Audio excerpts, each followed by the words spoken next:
Hi, hello, welcome to a new video. If you haven't been here before, I'm Kes, an artist, illustrator and general creator of things, and in this video, as the title suggests, I want to talk about some mental health tips I wish that I'd heard and actually taken to heart years ago, because they actually would have helped me. Some of these I kind of knew logically but didn't really take to heart. I didn't really listen to other people's advice or even my own advice, so these are things that I've had to learn the hard way. I thought maybe if I share them, there's a chance that somebody else watching this won't have to learn it the hard way.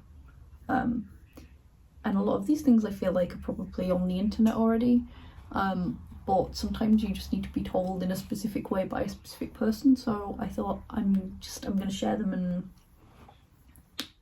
in the chance that they'll help someone. So these are mental health tips for everyone.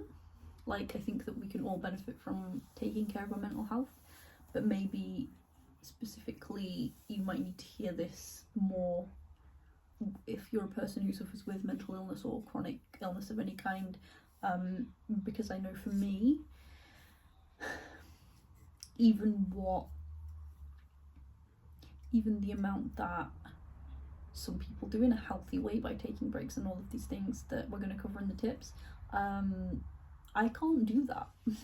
I can't do the amount that other people can. I can't create the same amount. I can't do the same hours a day, and it's frustrating and very hard to accept, but I think it's important to try and accept those things somehow. So when I'm going through these tips, please take into consideration your own limitations, because everybody is different. And a little bonus tip before the tips is to not compare your own productivity to other people's.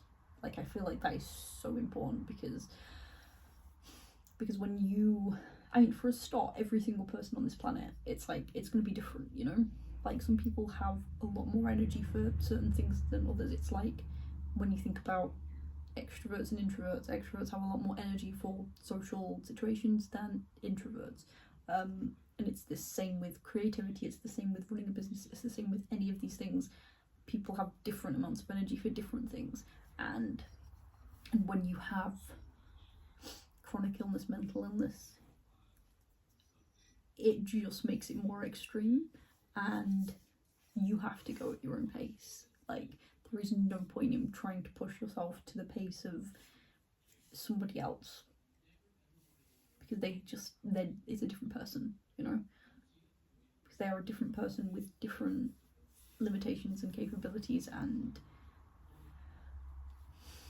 they're just different. And because they are different people, so there is absolutely no point in comparing yourself.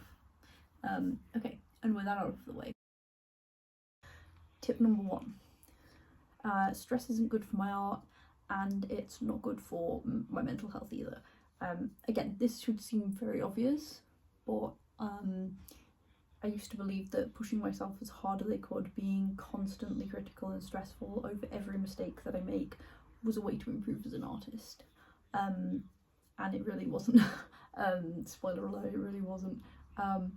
All that it did was make me procrastinate and avoid doing art even more.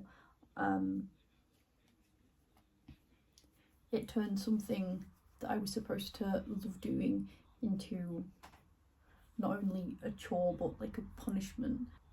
The more pressure that I put on myself, the less that I wanted to draw and make art and create in general. So these days I try and create from a place of joy and kindness. I try to remind myself that even if my art isn't what you would call perfect, it's still useful art, you know. It can still express what I want it to express and tell the story that I want it to tell. Tip number 2: more hours doesn't equal more art.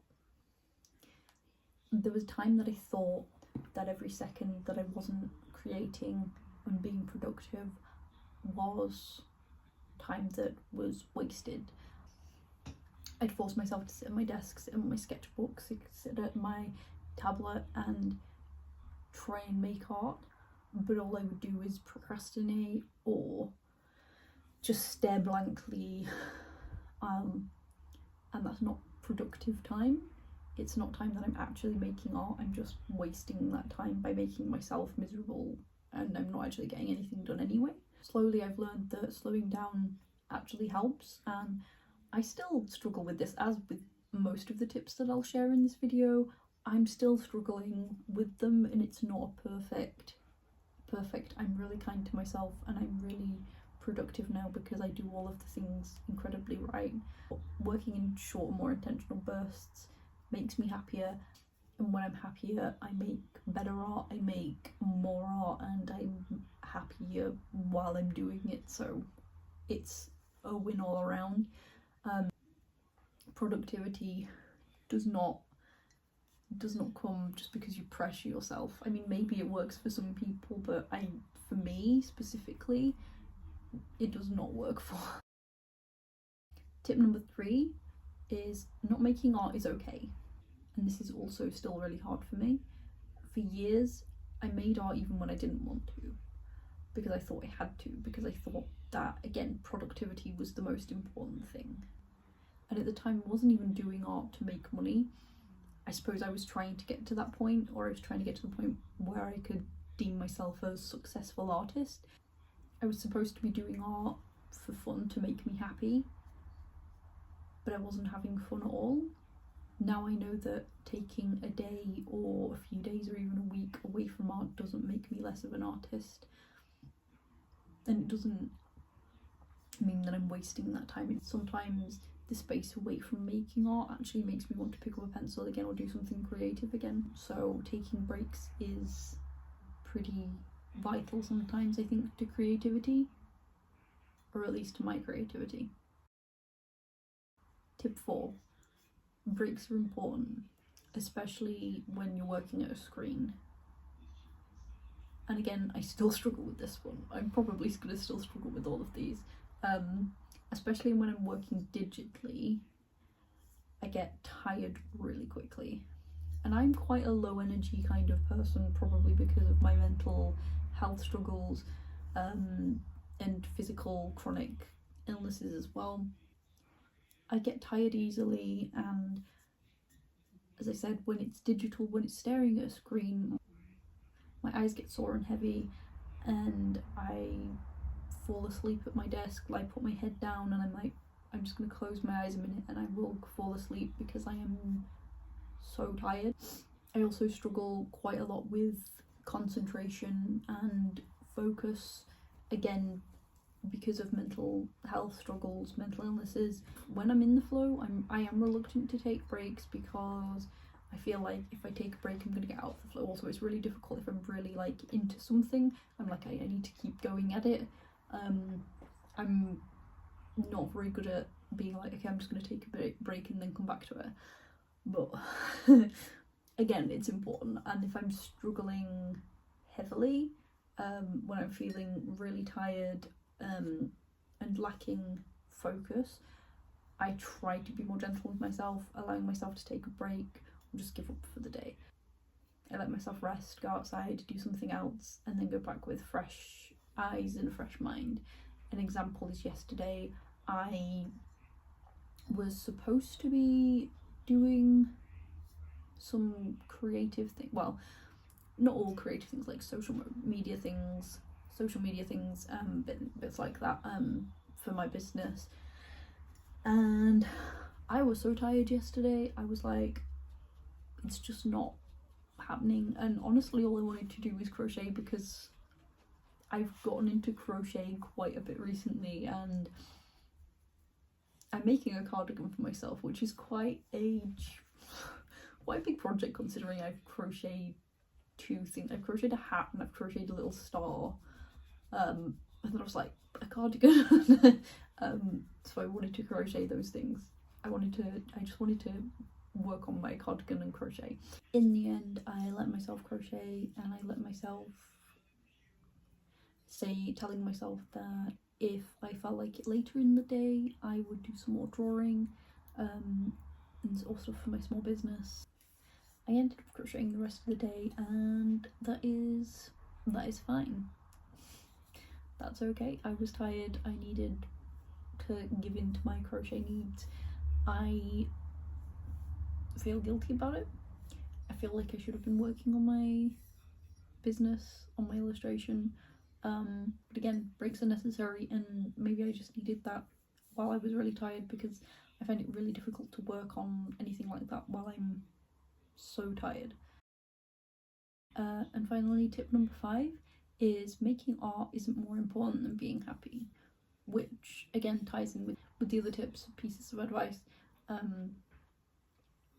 There was a time in my life when I genuinely believed that it was impossible for me to be happy, and I thought that at least I can be productive, you know, that if I can be productive, then maybe one day I can be happy, or if I can't, at least I'll have made something. That mindset made me value art over myself, over my own mental well-being. Making things seemed more important than taking care of myself. But really, what's the point in making things if it's making you miserable? If you can't be happy while you do it. So these days I try and put my happiness first, even if that means making less art, being less creative, even if that means that my business isn't at the point that I want it to be at this point in my life, because I could have the most successful business, and if I feel unhappy, if I feel depressed and miserable, what's the point in having that success? Like, who is it helping? So the takeaways: stress is bad for art, is bad for your mental health. Don't put extra stress on yourself. Don't pressure yourself and push yourself to make perfect art, or be the most prolific person in the world, because at the end of the day, why do that if you're going to be miserable and unhappy and just not enjoying it? More hours doesn't mean faster progress. It doesn't mean creating more, being more productive. Taking breaks, even long ones, is okay. If you need to take a week off, a month off, a year off, if you're only doing it for yourself, why not? And it's a little bit more difficult when you're making art for money but if you're building up your business and it's not going as fast as you want it to, don't push yourself to work constantly, like, in all the hours in the world, because even if it means that you make more money, what's the point in having money if you're miserable, unhappy, if your mental health, your physical health suffers to the point where you can't enjoy anything? What's the point? Breaks are important throughout the day, especially when working on screens, and especially when you're working with your hands. Like, for your physical and mental health, take breaks. Take breaks. It's important. Art should support your happiness, not replace it. I don't know whether I can add to that. I don't think I can. Art should support your happiness, not replace it.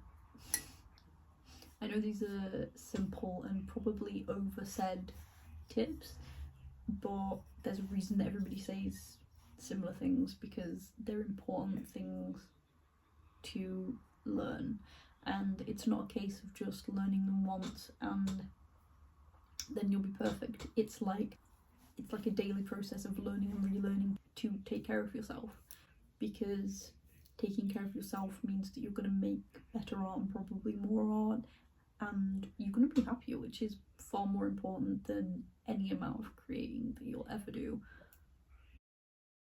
I would love to know if any of these tips resonate with you, or if there's any mental health lessons you've learned as a creative person, drop them in the comments and I would love to read them and let's talk about it. And if you liked this video at all, please give it a like and a share and subscribe if you want to see more. And finally, if you need this reminder right now, your art matters, but you matter more. Your art doesn't exist without you. Yeah, so thank you for being here and I will see you next time. Bye.